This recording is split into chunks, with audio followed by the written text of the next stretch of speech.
Hi friends, this is Bani and welcome to my channel. বন্ধুরা, আজকে আমি তোমাদের জন্য কয়েকটা ইম্পর্টেন্ট ফ্রেজাল ভার্ব নিয়ে এসেছি। দেখো, ফ্রেজাল ভার্বের ব্যবহার শুনে তোমরা ভয় পেয়ে যেও না। ইংরেজিতে কথা বলার জন্য বা একটা ইংলিশ সেন্টেন্স সঠিকভাবে তৈরি করার জন্য আমাদের ফ্রেজাল ভার্বের ব্যবহার জানা খুবই দরকার। আর আজকের এই ভিডিওটাতে যে কটা ফ্রেজাল ভার্ব তোমরা পেতে চলেছো, প্রত্যেক কটা ফ্রেজাল ভার্ব খুবই ইম্পর্টেন্ট, খুবই ইউজফুল। প্রত্যেকটা ফ্রেজাল ভার্বকে খুব ভালোভাবে দেখো। সেন্টেন্সে আমরা এগুলোকে ঠিক কিভাবে ব্যবহার করছি, কোন অর্থে ব্যবহার করছি। তো আজকের ভিডিওটা কিন্তু খুবই ইম্পর্টেন্ট, খুবই ফ্রুটফুল। তোমরা কোথাও যাবে না, আমার সাথে ভিডিওটা একদম শেষ পর্যন্ত থাকবে। যারা চ্যানেলে নতুন অর্থাৎ প্রথম আমার ভিডিও দেখছো তারা প্লিজ চ্যানেলটাকে সাবস্ক্রাইব করে নিও, তাহলে যখনই আমি ভিডিও আপলোড করব তোমরা নোটিফিকেশন পেয়ে যাবে। তো আর দেরি না করে চলো শুরু করা যাক আজকের ভিডিও। সবার আগে আমরা দেখব ইজ অফ এর ব্যবহার। ইজ অফ, যার অর্থ হলো কমানো, প্রশমিত করা। সেন্টেন্স দেখো, সেন্টেন্সে আমরা ইজ অফ কে অর্থাৎ এই ফ্রেজাল ভার্বটাকে কিভাবে ব্যবহার করছি। ব্যথাটা শীঘ্রই কমে যাবে। The pain will ease off soon. The pain will ease off soon. কিছুক্ষণ পরে তার রাগ কমে গিয়েছিল। His anger eased off after a while. His anger eased off after a while. তর্ক বিতর্কের তীব্রতাটা কমে গিয়েছিল। The intensity of the argument eased off. The intensity of the argument eased off. দেখো, সেন্টেন্সটা যখন পাস্ট টেন্সে থাকছে তখন আমরা ইজ অফ এর জায়গায় ইজ এর সেকেন্ড ফর্ম ইজড এর ব্যবহার করছি, অর্থাৎ ইজড অফ এর ব্যবহার সেন্টেন্সে করছি। আমার মনে হয় তোমরা এই ফ্রেজাল ভার্বটা খুব ভালো করে বুঝতে পারলে।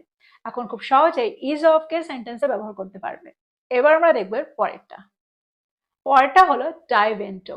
ডাইভ ইনটু, যার অর্থ হলো কোনো বিষয়ে ডুবে যাওয়া বা কোনো বিষয়ে গভীরভাবে মনোনিবেশ করা। সেন্টেন্স দেখো, সে তার কাজে ডুবে যাওয়ার সিদ্ধান্ত নিয়েছিল বা সে তার কাজে গভীরভাবে মনোনিবেশ করার সিদ্ধান্ত নিয়েছিল। He decided to dive into his work. He decided to dive into his work. সে তার পড়াশোনায় ডুবে গিয়েছিল।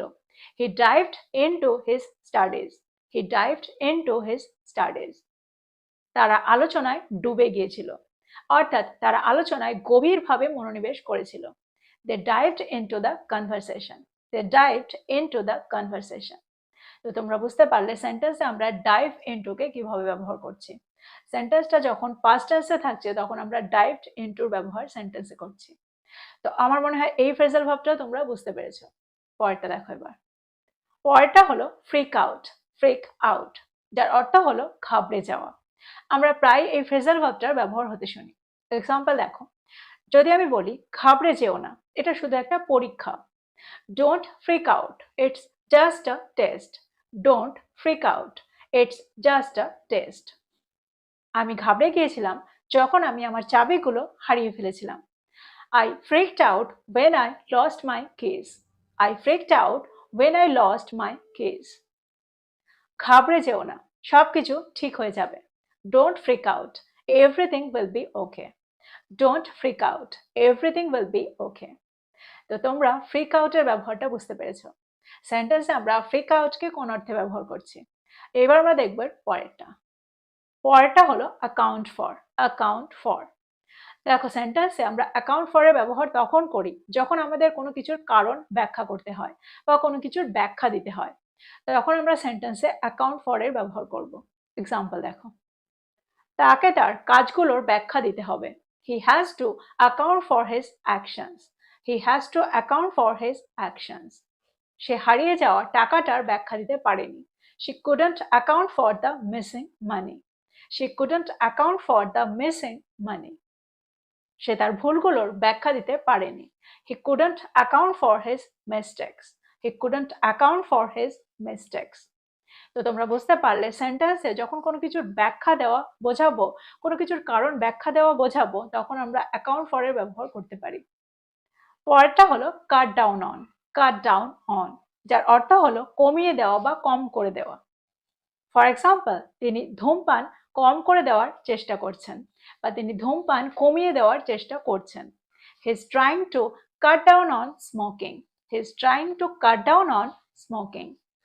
তারা তাদের খরচ কমিয়েছিল। They cut down on their expenses. They cut down on their expenses. দেখো সেন্টেন্সে কাটের তিনটে ফর্মই কিন্তু একই থাকে। অর্থাৎ কাট এই ভার্বটার তিনটে ফর্মই একই থাকে, অর্থাৎ প্রেজেন্ট, পাস্ট আর পাস্ট পার্টিসিপল ফর্ম একই থাকে। তিনি তার মিষ্টি খাবার খাওয়ার পরিমাণ কমিয়ে দিয়েছিল। She cut down on her consumption of sugary snacks. She cut down on her consumption of sugary snacks. তো তোমরা বুঝতে পারছো সেন্টেন্সে এই ফ্রেজাল ভার্বটার ব্যবহার, কাট ডাউন অন এর ব্যবহার। পরেরটা হলো গেট বাই। গেট বাই, যার অর্থ হলো চালিয়ে নেওয়া, কোনো মতে চালিয়ে নেওয়া। আমরা বলতে পারি কোনো মতে সার্ভাইভ করা।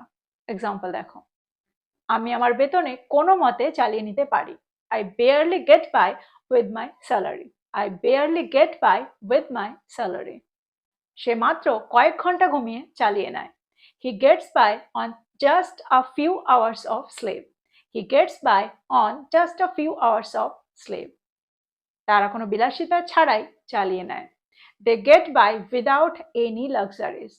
They get by without any luxuries. তো আমার মনে হয় গেট বাই এর ব্যবহার তোমরা বুঝতে পারলে। এবার আমরা দেখব এর পরেরটা। পরেরটা হলো রেজাল্ট ইন। রেজাল্ট ইন, যার অর্থ হলো ফলে, কোনো কিছুর ফলে বা কোনো কিছুর ফলাফল স্বরূপ। সেন্টেন্স দেখো, সেন্টেন্সে আমরা রেজাল্ট ইনকে কিভাবে ব্যবহার করছি। ঘুমের অভাবের কারণে স্বাস্থ্যের অবনতি ঘটেছিল। Lack of sleep resulted in poor health. Lack of sleep resulted in poor health. দেখো সেন্টেন্সটা পাস্ট টেন্সে আছে, আর ঠিক সেই কারণে রেজাল্ট ইন এর জায়গায় আমরা রেজাল্টেড ইন এর ব্যবহার করেছি। বেশি চিনি খাওয়ার ফলে ওজন বাড়তে পারে। Eating too much sugar can result in weight gain. Eating too much sugar can result in weight gain. তার ভুলের ফলস্বরূপ একটা দুর্ঘটনা ঘটেছিল। His mistake resulted in an accident. His mistake resulted in an accident. তো তোমরা বুঝতে পারছো সেন্টেন্সে আমরা রেজাল্ট ইনকে কিভাবে ব্যবহার করছি। যখন সেন্টেন্সটা পাস্ট টেন্সে থাকছে তখন আমরা রেজাল্ট ইন এর জায়গায় রেজাল্টেড ইন এর ব্যবহার করছি। পরেরটা হলো gate away with. Gate away with, যার অর্থ হলো পার পেয়ে যাওয়া বা কোনো শাস্তি থেকে বেঁচে যাওয়া। এক্সাম্পল দেখো, মনে করো না যে তুমি মিথ্যে বলে বেঁচে যেতে পারবে। Don't think that you can get away with telling lies. Don't think that you can get away with telling lies. তারা নিয়ম ভঙ্গ করেও পার পেয়ে গিয়েছিল। They got away with breaking the rules. They got away with breaking the rules. তো তোমরা বুঝতে পারছো সেন্টেন্সে যখন আমাদের বোঝাতে হবে যে পার পেয়ে যাওয়া বা বেঁচে যাওয়া, তখন আমরা সেন্টেন্সে গেট অ্যাওয়ে উইথ এর ব্যবহার করতে পারি। যখন সেন্টেন্সটা পাস্ট টেন্সে থাকবে তখন আমরা গট অ্যাওয়ে উইথ এর ব্যবহার করব। এবার আমরা দেখব পরেরটা। পরেরটা হলো ফল বিহাইন্ড। ফল বিহাইন্ড, যার অর্থ হলো পিছিয়ে পড়া। আমরা প্রায় বলে থাকি সে তার পড়াশোনায় পিছিয়ে পড়েছিল। সেন্টেন্সটা কি হবে? He fell behind in his studies. He fell behind in his studies. পিছিয়ে পড়েছিল সেন্টেন্সটা পাস্ট টেন্সে আছে, আর ঠিক সেই কারণে ফলের সেকেন্ড ফর্ম ফেলের ব্যবহার এখানে আমরা করেছি। Fail behind. কোম্পানিটি প্রযুক্তিতে পিছিয়ে পড়েছিল।